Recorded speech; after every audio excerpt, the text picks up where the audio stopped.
آپ دیکھ رہے ہیں یوٹیوب چینل ڈاکٹر جلیل اسلم آفیشیل اور السلام علیکم اینڈ آداب عرض ہے۔ ابراہیم لنکن جدید معیار کا معمار تھا۔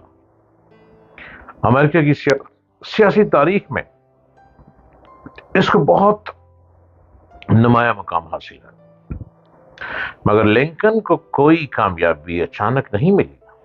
اگر آپ کہتے ہیں نا آپ شارٹ کٹ لیں گے، آپ شارٹ کٹ سے باقی چیز جائیں گے، بالکل بھی نہیں۔ شارٹ کٹ لینے والا یا تو بیچارہ کلابازیاں کھاتا ہوا کسی سمندر میں ڈوب جاتا ہے، یا خدا ناخواستہ کسی روڈ ایکسیڈنٹ میں کسی گاڑی کے نیچے آ جاتا ہے۔ شارٹ کٹ کبھی نہ لیں۔ شارٹ کٹ کے بجائے ایک ارادہ کر لیں، ایک منزل کو تعین کر لیں، ایک ٹارگٹ لے لیں کہ میں نے اس منزل تک پہنچنا ہے۔ آپ جب چلنا شروع کریں گے راستہ گھٹتا چلا جائے گا، راستہ گھٹتا چلا جائے گا، سورج کی تپش بھی تنگ نہیں کرے گی اور چاند کا گرہن بھی آپ کے لیے رکاوٹ نہیں بنے گا۔ آپ اسی راستے پہ چلتے چلتے بہت آسانی سے اسی راستے کو ماپیں تو آپ کا راستہ شارٹ خود بخود ہوگا، چونکہ اس میں قدرت کی طاقت شامل ہو جاتی ہے۔ ابراہیم لنکن کوئی کامیابی اچانک اس کو نہیں ملی۔ اس مقام تک پہنچنے کے لیے اس کو ناکامی کے ان گنت زینے طے کرنے پڑے۔ لنکن کی زندگی کو ایک شخص نے چند الفاظ میں اس طرح بیان کیا: This man had failed in business in 1831. He was defeated in politics in 1832. He failed once again in business in 1834. He had a nervous breakdown in 1841. In 1843, he hoped to receive his party nominations for Congress, but he didn't. He lost in 1855. He was defeated again in 1858, but in 1860 he was the elected president of USA. He knew how to accept defeat temporarily. ایک آدمی 1831 میں تجارت میں ناکام ہو گیا۔ اس نے 1832 میں سیاست کو شکست کھائی، 1834 میں دوبارہ تجارت ناکام ہوئی، 1841 میں اس پر اعصاب کا دورہ پڑا، 1843 میں وہ الیکشن میں کھڑا ہوا مگر ہار گیا۔ 1858 کے لیے الیکشن میں اس کو دوبارہ شکست ہوئی۔ لوگ اس کے بارے میں کہنے لگے کہ یہ شخص کبھی کامیاب نہ ہوگا، مگر یہی وہ شخص ہے جو 1860 میں ابراہیم لنکن کے نام سے امریکہ کا 16واں صدر منتخب ہوا۔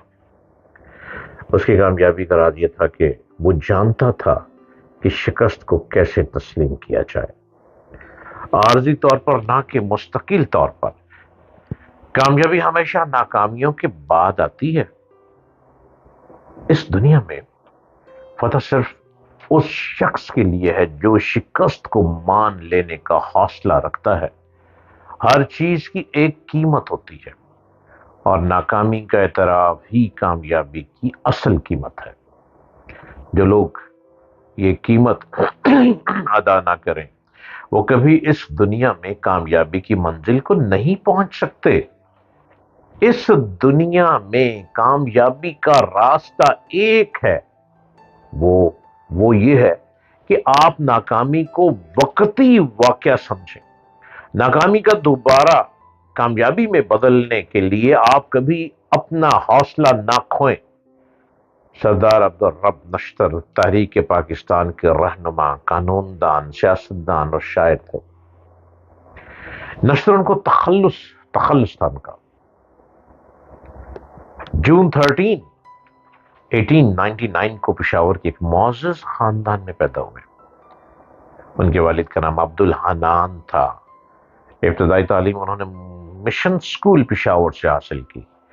1916 میں سناتن دھرم ہائی اسکول سے میٹرک پاس کیا اور پھر بی اے پاس کرنے کے بعد 1925 میں علی گڑھ یونیورسٹی سے LLB کی ڈگری حاصل کی اور پشاور میں وکالت شروع کی۔ تحریک خلافت میں مولانا محمد علی جوہر کا ساتھ دیا۔ صوبہ سرحد میں اصلاحات کی تحریک، ایک متنازع کتاب شائع کرنے والے ناشر، مصنف کے خلاف تحریک، سائمن کمیشن کے خلاف تحریک پاکستان قائم کرنے کی تحریک، غرض یہ کہ ہر تحریک میں حصہ لیا۔ 1929 میں Peshawar university Peshawar municipal committee کے رکن منتخب ہوئے، پھر نیشنل کانگریس کی مجلس عاملہ کے رکن بنے۔ 1930 میں جب انگریزوں نے قصہ خوانی بازار میں نہتے جلوس پر اندھادھند فائرنگ کی جس سے بے شمار افراد جاں بحق ہو گئے، سردار نشتر نے حکومت کے اس غیر انسانی ظالمانہ اقدام کی شدید مذمت کی اور قصہ خوانی بازار کا نام تبدیل کر کے شہید بازار رکھا۔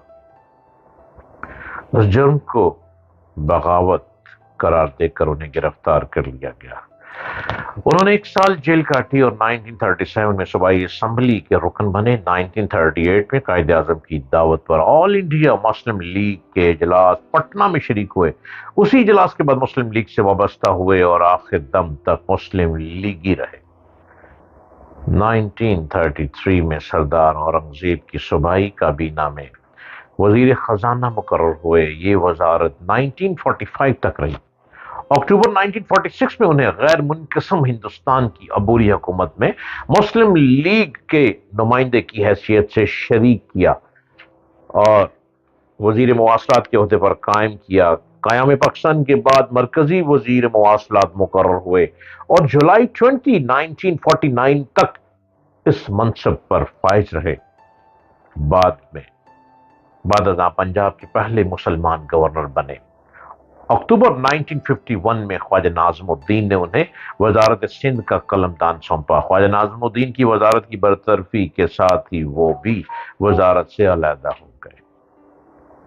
یہ ہے وہ واقعات، کون کون کیسے کیسے میدان میں بھاگا، بازی لے گئے، نام روشن کر دیا اور آج تک ان کا نام عزت سے لیا جاتا ہے۔